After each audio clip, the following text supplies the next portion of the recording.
Hi, I'm Jeremy Sternhagen, Technical Marketing Manager at Planar Systems. I'm here to take you on a tour of our ContentSmart family of media players. At the conclusion of this video, please be sure to watch the other video which demonstrates the software. For the purposes of this video, we'll be focusing on the hardware of the MP70 media player. Okay, this is how your MP70 will appear when you receive it from us. The first thing you'll see is a quick setup guide for your hardware, followed by a quick setup guide for the ContentSmart software. And finally, a compact disc that contains the ContentSmart software and the owner's manual. The next thing you'll see is your MP70 hardware wrapped in plastic. And then underneath the packaging, we will find all the accessories. First, we have our AC power supply, along with the wall plate adapter. We have a regular HDMI cable, a Wi-Fi antenna, a couple of pieces of sticky Velcro to attach it to the back of your monitor, and finally some hardware for secure mounting. Okay, let's move on to the actual MP70 hardware. From left to right, we have our Ethernet port, followed by a micro SD card slot, an analog audio output jack, two USB ports for keyboards, mouse, or for loading your content, and a hard reset button. On the following side, we have our SPDIF or Toslink digital audio output, our HDMI output, and the DC in for the power supply. Next, we have our wireless antenna post and the Kensington lock. And finally, we have a debugging connection which will not be used by customers. That's just for Planar engineering staff. All right, next let's connect up some of our accessories to our ContentSmart media player. First, we have our Wi-Fi antenna. This is optional and you only need it if you plan on connecting via Wi-Fi. If you're connecting via Ethernet, you won't need this. Next, we have a USB mouse. This is not included in the accessories, but you will need one if you intend to change some of the settings in the on-screen display. Next, we have an HDMI cable, which will connect to our signage display. And finally, we have our AC power adapter. As soon as I plug this in, it will fire up. There is no on or off switch. So as soon as you plug this in, the ContentSmart media player will be active. Okay, now I've got my ContentSmart media player connected to my display.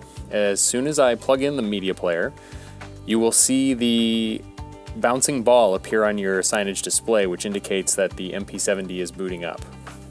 Once the MP70 is booted up, you'll be greeted by the basic settings page. The first thing you may want to do is hit Cancel Autoplay. If your ContentSmart media player already has content loaded on it, it will play automatically. So since that's the case here, I'm just going to hit Cancel Autoplay. If you plan on publishing content over a network, you can enter the Ethernet menu and make sure that you are connected to your local area network. Once you are, you should be able to publish content over your network connection. Once you're done in this menu, you can go down to the bottom and hit the Home option to return to the basic settings page.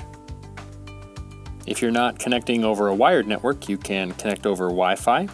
As you can see here, I'm already connected to our local Planar guest network. I can go in and check to make sure that I have a strong connection. Now that I've verified that, I can go back to the bottom, hit Home, and return to the basic settings page. All right, let's dive into the advanced menu. Once you are in here, you're going to see a lot of different options. Many of them you really won't have to adjust at all. They're just static information telling you some news about your player. There's some redundant options that you saw that take you back to options such as the Ethernet page. If you're unsure of any options, just be sure to review the owner's manual for more detail. One handy feature I want to point out to you is the failsafe option. This feature is so that if there is a problem with your content on your player, or if someone deletes the content, the player will automatically be redirected to a specified URL so that you can be sure there will always be content playing on your media player. Another handy feature is Easy Play. This allows you to play content directly from the USB stick rather than importing it into the internal memory. So you just simply turn this feature on, and now you are able to play from something external rather than something internal. From this menu, you can also access the schedule, which allows you to tell the media player when to turn on and when to turn off. You can set it by the day of the week and by time.